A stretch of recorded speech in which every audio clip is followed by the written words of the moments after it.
தமிழ் சினிமாவில் சூப்பர் ஸ்டாராக வலம் வருபவர் நடிகர் ரஜினி. இவர் சினிமாவிற்கு நடிக்க வந்து 50 வருடங்கள் ஆகிவிட்டது. அதாவது இப்போதுள்ள எல்லா நடிகர்களுக்கும் சீனியர் இவர்தான். 74 வயதானாலும் சுறுசுறுப்பாக நடித்து வருகிறார். ஜெயிலரினும் சூப்பர் ஹிட் கொடுத்துவிட்டு லோகேஷ் கனகராஜ் இயக்கத்தில் கூலி படத்தில் நடித்து முடித்து விட்டார். மேலும் நெல்சன் இயக்கத்தில் ஜெயிலர் 2 படத்திலும் நடித்து வருகிறார். ஒரு பக்கம் விஜயின் படங்கள் ரஜினி படங்களை விட அதிக வசூலை பெற்றதாலும் விஜய் தான் சூப்பர் ஸ்டார் என சிலர் பேச துவங்கி உள்ளனர். இது ரஜினி ரசிகர்களுக்கும் விஜய் ரசிகர்களுக்கும் இடையே போட்டியையும் மோதலையும் உருவாக்கி உள்ளது. விஜய் தமிழக வெற்றி கழகம் என்கிற அரசியல் கட்சியை துவங்கி அரசியல் செய்து வருகிறார். இப்பொழுது வினோத் இயக்கத்தில் ஜனநாயகன் படத்தில் நடித்து முடித்து விட்டார். இது அவரின் கடைசி படம் என சொல்லப்படுகிறது. வருகிற அக்டோபர் மாதம் முதல் விஜய் தமிழகம் எங்கும் சுற்றுப்பயணம் செய்து மக்களை சந்திக்க உள்ளதாகவும் செய்திகள் வெளியானது. ஆனாலும் ரஜினி விஜய் ரசிகர்கள் இடையே மோதல் இருந்து கொண்டுதான் வருகிறது. தனியார் ஊடகம் ஒன்றில் பேசிய பிரபல சினிமா பத்திரிகையாளர் ஒருவர், ஒரு இயக்குனர்,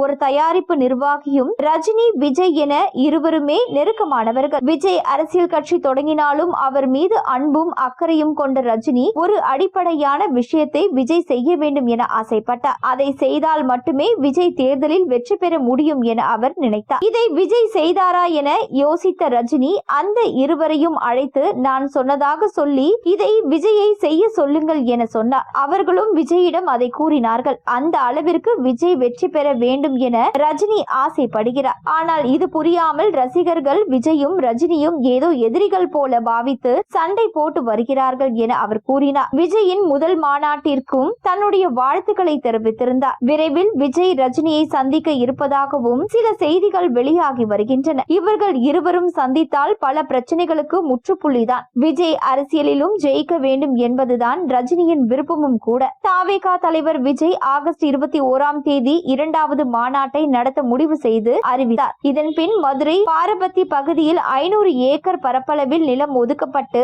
ஒப்பந்தம் செய்யப்பட்டு பணிகள் மேற்கொள்ளப்பட்டு வருகிறது. இந்த மாநாட்டிற்கு ரஜினியை அழைக்க வாய்ப்பிருக்கலாம் என கூறப்படுகிறது.